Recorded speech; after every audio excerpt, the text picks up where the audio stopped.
बहुत समय पहले की बात है। एक बार भगवान विष्णु ने सोचा कि वह धरती लोक पर घूमकर आए। जब वह चलने लगे, तो धन की देवी माता लक्ष्मी ने भी उनके साथ चलने की इच्छा जताई।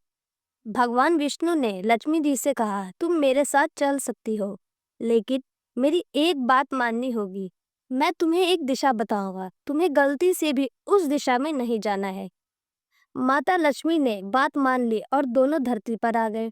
भगवान विष्णु ने एक दिशा की ओर इशारा किया और लक्ष्मी जी से कहा कि वह यहीं रुके जब तक वह वापस ना आ जाए। यह कहकर भगवान विष्णु उस ओर चले गए जिसके लिए उन्होंने माता लक्ष्मी को मना किया था। लेकिन माता लक्ष्मी बहुत चंचल थी। उन्हें जिज्ञासा हुई कि आखिर भगवान ने किस चीज के लिए उन्हें उस दिशा में जाने से मना किया। वह चुपके से भगवान के पीछे पीछे उस दिशा में चल दी। थोड़ी दूर जाने पर उन्हें सरसों का एक खूबसूरत खेत दिखा। सरसों के पीले पीले फूल चारों ओर खिले हुए थे। लक्ष्मी जी को वह जगह इतनी पसंद आई कि उन्होंने थोड़े से सरसों के फूल तोड़ लिए और उनसे अपना श्रृंगार किया।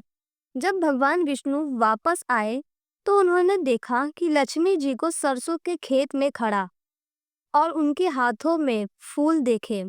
उनको बहुत गुस्सा आया क्योंकि लक्ष्मी जी ने उनकी बात नहीं मानी थी। भगवान विष्णु ने क्रोध में माता लक्ष्मी को श्राप दिया, तुमने मेरी बात नहीं मानी और मेरी आज्ञा का उल्लंघन किया, इसलिए अब तुम्हें 12 साल तक इस धरती पर एक किसान के घर रहना होगा और उसकी सेवा करनी होगी।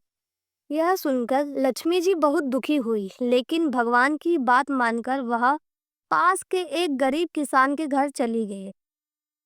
किसान का भाग्य बदला।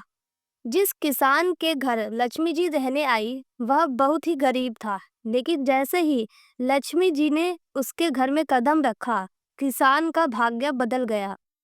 लक्ष्मी जी ने किसान को सलाह दी, तुम कार्तिक महीने की कृष्ण पक्ष की 13वीं तिथि को अपने घर और खेतों की अच्छे से सफाई करना, मेरे लिए एक दिया जलाना और मेरा पूजन करना। किसान ने बिल्कुल वैसा ही किया जैसा लक्ष्मी जी ने कहा था। उस दिन किसान ने मेहनत से साफ सफाई की और घी का दीपक जलाकर लक्ष्मी जी की पूजा की। लक्ष्मी जी के आशीर्वाद से उसके खेत में इतनी अच्छी फसल हुई कि उसका सारा कर्जा उतर गया।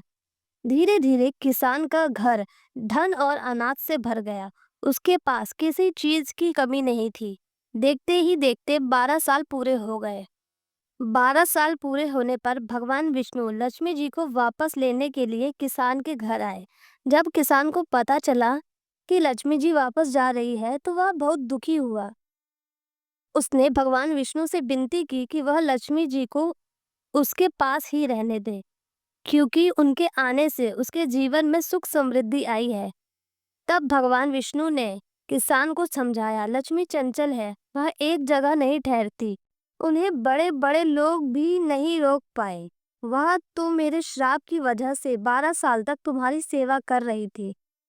जब किसान ने जाने से मना कर दिया, तो लक्ष्मी जी ने खुद किसान से कहा, तुम उदास मत हो, मैं तुम्हें जो काम करने के लिए कहा था, तुम वह हर साल करना। हर साल कार्तिक मास की त्रयोदशी के दिन तुम मेरे नाम से दिया जलाना, घर को अच्छे से साफ करना और पूजन करना। अगर तुम ऐसा करोगे तो मैं हर साल उस 13वीं तिथि पर तुम्हारे घर आऊंगी और तुम्हारे घर को धन धान्य से 13 गुना भर दूंगी। तभी से यह परंपरा बन गई कि कार्तिक मास की त्रयोदशी तिथि को माँ लक्ष्मी की विशेष पूजन की जाती है और इस दिन नई चीजें खरीदकर घर लाया जाता है, ताकि घर में हमेशा धन और समृद्धि बनी रहे। यही कारण है कि इस त्योहार को धनतेरस कहा जाता है। धन्यवाद। वीडियो अच्छी लगी तो चैनल को लाइक एंड सब्सक्राइब जरूर करें और कमेंट में जय माँ लक्ष्मी जरूर लिखें।